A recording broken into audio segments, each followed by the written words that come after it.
ನಮಸ್ತೆ ಸ್ನೇಹಿತರೆ, ನಾನು ದಿನೇಶ್ ಕುಕ್ಕಡ. ಕೃಷಿ ಖುಷಿ ಚಾನಲ್ ಹೊಸ ವಿಡಿಯೋಗೆ ನಿಮಗೆಲ್ಲ ಸ್ವಾಗತ. ನೋಡಿ ಸ್ನೇಹಿತರೆ, ಎಷ್ಟು ಚೆನ್ನಾಗಿ ಇಳುವರಿದೆ ಅಂತ ನೋಡಿ. ಹಸಿರು ಕಾಯಿಗಳು ನೋಡಿ. ಇದೊಂದೇ ಗಿಡ ಅಂತಲ್ಲ,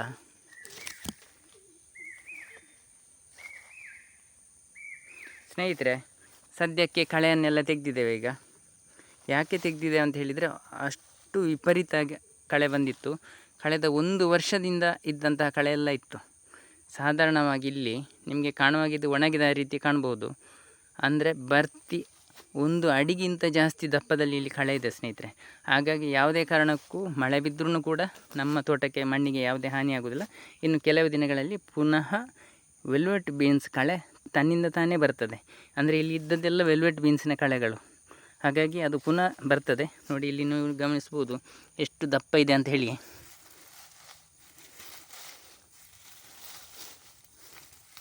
ನೋಡಿ, ಬರೋಬ್ಬರಿ 1 ಅಡಿಗಿಂತ ಜಾಸ್ತಿ ದಪ್ಪದಲ್ಲಿ ಇಲ್ಲಿ ಕಳೆ ರಾಶಿ ಇದೆ. ಹಾಗಾಗಿ ನಮ್ಮ ಭೂಮಿಗೆ ಏನೂ ಎಫೆಕ್ಟ್ ಆಗೋದಿಲ್ಲ. ತೋಟದ ಒಳಗಡೆ ಹೋಗಬೇಕಾದ್ರೆ ಕಳೆಯನ್ನು ತೆಗೆಯಲೇಬೇಕಾಗ್ತದೆ. ಆದರೆ ನಾವು ಪದೇ ಪದೇ ತೆಗೆಯುವ ಅಗತ್ಯನೇ ಬರುವುದಿಲ್ಲ. 1 ವರ್ಷದಿಂದ ಮೇಲೆ ಬಿಟ್ಟು ಈಗ ಕಳೆಯನ್ನು ತೆಗೆದಿದ್ದೇವೆ ನಾವು ಸ್ನೇಹಿತರೆ. ಹಾಗಾಗಿ ಇಲ್ಲಿ ನೋಡಿ, ಕಳೆ ಇದ್ದ ಕಾರಣ ಇಳುವರಿಯನ್ನು ನೀವು ಗಮನಿಸಿ. ಅಂದರೆ ಇದು ಈಗ ಹಸಿ ಅಡಿಕೆ ಆದ ಕಾರಣ ನಿಮಗೆ ಅಷ್ಟು ಗಮನ ಸೆಳೆಯುವುದಿಲ್ಲ. ನೋಡಿ, ಈ ವೆಲ್ವೆಟ್ ಬೀನ್ಸಿನ ಬಳ್ಳಿಗಳೆಲ್ಲ ನಮ್ಮ ಅಡಿಕೆಯ ಗೊನೆಗಳಿಗೆ ಹಬ್ಬಿತ್ತು ನೋಡಿ. ಹಾಗಾಗಿ ಒಂದು ಸಲ ತೆಗೆದಿದ್ದೇವೆ. ನೋಡಿ ಸ್ನೇಹಿತರೆ, ಶೂನ್ಯ ಬಂಡವಾಳ ಕೃಷಿ ಅಂತ ಹೇಳಿದರೆ ಹೀಗೆ. ನಮಗೆ ಖರ್ಚು ಕಡಿಮೆ ಇರ್ತದೆ, ಗಿಡಗಳ ಆರೋಗ್ಯ ಉತ್ತಮವಾಗಿರ್ತದೆ. ನೋಡಿ, ಈ ಗಿಡವನ್ನು ನೋಡಿ ಹೇಗಿದೆ ಅಂತ, ಎಷ್ಟು ಗೊನೆ ಇದೆ ಅಂತ ಲೆಕ್ಕ ಹಾಕೋಬೇಕಾದ್ರೆ. ನೋಡಿ, 1 2 3 4 5 6 ಗೊನೆ ಇದೆ ಸ್ನೇಹಿತರೆ. ನೋಡಿ, ಎಷ್ಟು ಚೆನ್ನಾಗಿ ಯಶಸ್ವಿಯಾದಂತಹ ಎಳೆ ಅಡಿಕೆಗಳಿದೆ ಅಂತ ನೋಡಿ. ಇಲ್ಲಿ ನೋಡಿ,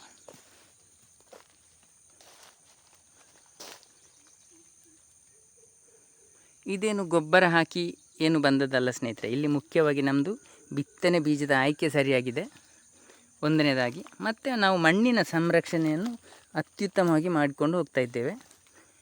ಖರ್ಚೇನು ಮಾಡ್ತಾಯಿಲ್ಲ ನೋಡಿ. ಇನ್ನೊಂದು ಗಮನ ಇರಿಸ್ಬೋದು, ಇಲ್ಲಿ ಏನಂತ ಹೇಳಿದರೆ, ನಾವು ಕಳೆ ತೆಗೆದ ಕಾರಣ ಇಲ್ಲಿ ಗುಂಡಿ ಇಲ್ಲ ಅಂತ ನಿಮಗೆ ಗೊತ್ತಾಗ್ಬೋದು. ಇಲ್ಲಿ ಯಾವುದೇ ಹಿಟಾಚಿಯನ್ನು ಅಷ್ಟೊಂದು ಯೂಸ್ ಮಾಡಲಿಲ್ಲ ನೋಡಿ, ಕೇವಲ ಮೇಲ್ಮಟ್ಟದಲ್ಲಿ ನೆಟ್ಟದ್ದು. ನೋಡಿ,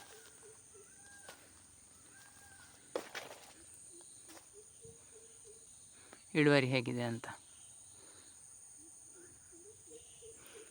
ಇದರ ಪ್ರಾಯ ಎಷ್ಟು ಸ್ನೇಹಿತರೆ? ಈ ಗಿಡದ್ದು ಕೇವಲ 4 ವರ್ಷ ಈಗ ನಡೀತಾ ಇರೋದು.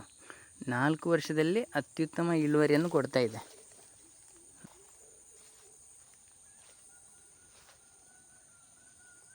ಸ್ನೇಹಿತರೆ, ಈ ಕಳೆಯ ಗಿಡಗಳು ಅಡಿಕೆ ಗಿಡವನ್ನು ಬಗ್ಗಿಸಿ ಬಿಟ್ಟದನ್ನು ನೋಡಿ.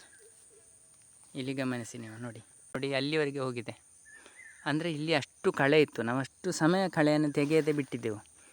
ನೀವು ಕೆಲವರು ಅಂದ್ಕೊಳ್ಬೋದು, ಈ ಗಿಡದ ನೋಡಿ ಎಲ್ಲ ಎಲೆಗಳನ್ನು ಎಲ್ಲ ಬಗ್ಗಿಸಿ ಬಿಟ್ಟಿದೆ. ಆದರೆ ಇದರಿಂದ ಅಡಿಕೆ ಗಿಡಗಳಿಗೆ ಏನೂ ಹಾನಿಯಾಗುವುದಿಲ್ಲ. ಅದನ್ನು ತಾಳಿಕೊಳ್ಳುವ ಶಕ್ತಿ ಬರ್ತದೆ ಸ್ನೇಹಿತರೆ. ಕಷ್ಟದ ಪರಿಸ್ಥಿತಿಗೆ ಹೇಗೆ ಒಗ್ಗಿಕೊಳ್ಬೇಕಂತ ಹೇಳುವಂಥ ಒಂದು ಶಕ್ತಿ ಇದಕ್ಕೆ ಬರ್ತದೆ.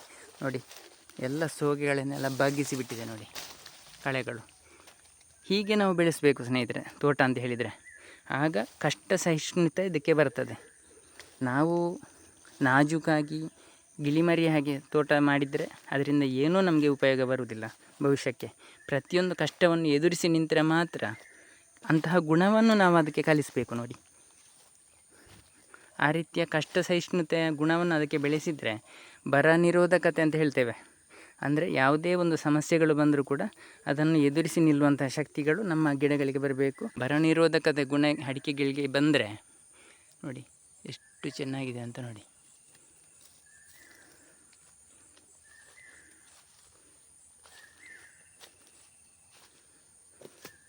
ನೋಡಿ ಸ್ನೇಹಿತರೆ, ನಮಗೆ ಇಳುವರಿ ಚೆನ್ನಾಗಿ ಬರಬೇಕಾದ್ರೆ ನಾವು ಹಾಕಿದ ಗೊಬ್ಬರ ಮುಖ್ಯ ಅಲ್ಲ ಅಂತ ನಾನು ಪದೇ ಪದೇ ಹೇಳ್ತಾ ಇದ್ದೇನೆ. ಅಡಿಕೆಯ ಬಿತ್ತನೆ ಬೀಜ ಮುಖ್ಯ. ನಾವು ಹೇಗೆ ಆಯ್ಕೆ ಮಾಡಿದ್ದೇವೆ, ಯಾವ ವಿಧಾನದಲ್ಲಿ ಆಯ್ಕೆ ಮಾಡಿದ್ದೇವೆ ಮತ್ತು ನಾವು ಆಯ್ಕೆ ಮಾಡಿದ ತೋಟ ಹೇಗಿದೆ ಅದು ಮುಖ್ಯವಾಗಿ ಇರ್ತದೆ ಹೊರತು ಯಾವುದೇ ರೀತಿಯಲ್ಲೂ ಇಳುವರಿ ಬರಲಿಕ್ಕೆ ಗೊಬ್ಬರ ನಾವು ಹಾಕುವಂತಹ ಗೊಬ್ಬರ ಕಾರಣ ಅಲ್ಲ, ನಮ್ಮ ಮಣ್ಣಿನಲ್ಲಿ ಇರುವಂತಹ ಪೋಷಕಾಂಶಗಳು ಮಾತ್ರ ಮುಖ್ಯ. ಯಾವುದೇ ರೀತಿಯಲ್ಲೂ ನಮ್ಮ ಮಣ್ಣಿನಲ್ಲಿ ಜೀವಿಗಳ, ಎರೆಹುಳಗಳ, ಗೆದ್ದಲುಗಳ ಹಿಕ್ಕೆಗಳು ಇಲ್ಲದಿದ್ದರೆ ಅದು ತೋಟವೇ ಅಲ್ಲ ಸ್ನೇಹಿತರೆ. ನಮ್ಮ ತೋಟದಲ್ಲಿ ನಾವು ಹಾಕುವಂತಹ ಕೋಳಿ ಗೊಬ್ಬರದಿಂದಾಗಲಿ, ಆಡಿನ ಹಿಕ್ಕೆಯಿಂದಾಗಲಿ ಏನೂ ಪ್ರಯೋಜನ ಇರುವುದಿಲ್ಲ. ನೋಡಿ,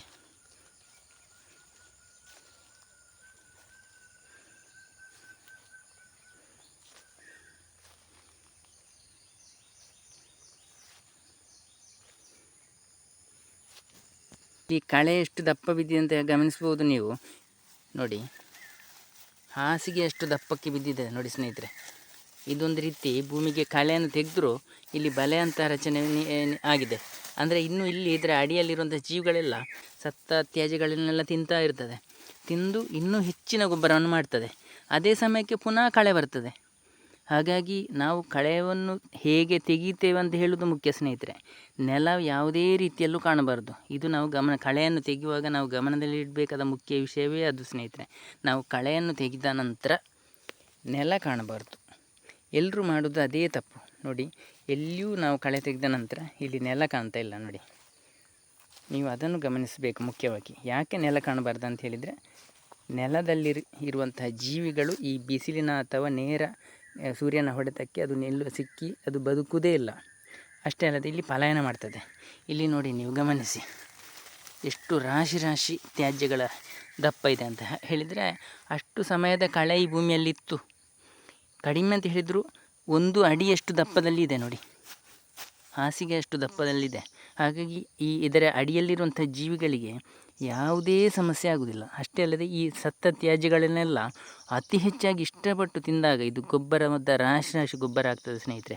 ಇದು ಈಗ ಗೊಬ್ಬರ ಅಲ್ಲ. ಕೆಲವರು ಅಂದ್ಕೊಂಡದ್ದೇ ಹಾಗೆ, ನಾವು ಕೋಳಿ ಗೊಬ್ಬರ, ಹಟ್ಟಿ ಗೊಬ್ಬರ ಹಾಕುವಾಗ ಅದನ್ನು ಗೊಬ್ಬರ ಅಂತ ತಿಳ್ಕೊಂಡಿದ್ದಾರೆ. ಇದು ಯಾವುದೇ ಕಾರಣಕ್ಕೂ ಗೊಬ್ಬರ ಅಲ್ಲ ಸ್ನೇಹಿತರೆ. ಇದನ್ನು ತಿಂದು ಜೀರ್ಣಿಸಿ ಜೀವಿಗಳು ಹಿಕ್ಕೆ ಹಾಕಿದ ನಂತರ ಇದು ಗೊಬ್ಬರ ಆಗ್ತದೆ. ಆ ಸಮಯಕ್ಕೆ ಪುನಃ ಕಳೆಗಳು ಬರ್ತದೆ. ಹಾಗಾಗಿ ಇದು ಅಡಿಯಲ್ಲಿ ಬಾಕಿ ಆಗ್ತದೆ. ನಮ್ಮ ತೋಟದಲ್ಲಿ ಗೊಬ್ಬರದ ಉತ್ಪತ್ತಿ ನಿರಂತರವಾಗಿ ನಡೀತಾ ಇರ್ತದೆ. ನಾವು ಯಾವುದೇ ಕಾರಣಕ್ಕೂ ಭೂಮಿಗೆ ಗೊಬ್ಬರ ಕೊಡುವ ಅಗತ್ಯ ಬರುವುದಿಲ್ಲ. ಹಾಗೆ ಆದರೆ ಮಾತ್ರ ನಮ್ಮ ತೋಟ ಒಂದು ಆರೋಗ್ಯಪೂರ್ಣವಾದ, ನೋಡಿ ಕಾಣಬಹುದು ನಿಮಗೆ, ತೋಟವಾಗಿ ಆರೋಗ್ಯಪೂರ್ಣವಾಗಿ ಇರುತ್ತದೆ. ಸ್ನೇಹಿತರೆ, ನಿಮಗೆಲ್ಲ ಈ ಕೃಷಿ ಮಾಹಿತಿ ಇಷ್ಟವಾಗಿದ್ದರೆ, ಸಬ್ಸ್ಕ್ರೈಬ್ ಮಾಡದೆ ನೋಡ್ತಿದ್ರೆ ದಯವಿಟ್ಟು ಸಬ್ಸ್ಕ್ರೈಬ್ ಮಾಡಿ. ಹಾಗೆಯೇ ಬೇರೆಯವರಿಗೂ ಶೇರ್ ಮಾಡಿ. ಒಂದು ಲೈಕ್ ಕೊಡಿ ಸ್ನೇಹಿತರೆ. ಮುಂದಿನ ವಿಡಿಯೋದೊಂದಿಗೆ ಮತ್ತೆ ಸಿಗೋಣ. ಧನ್ಯವಾದಗಳು.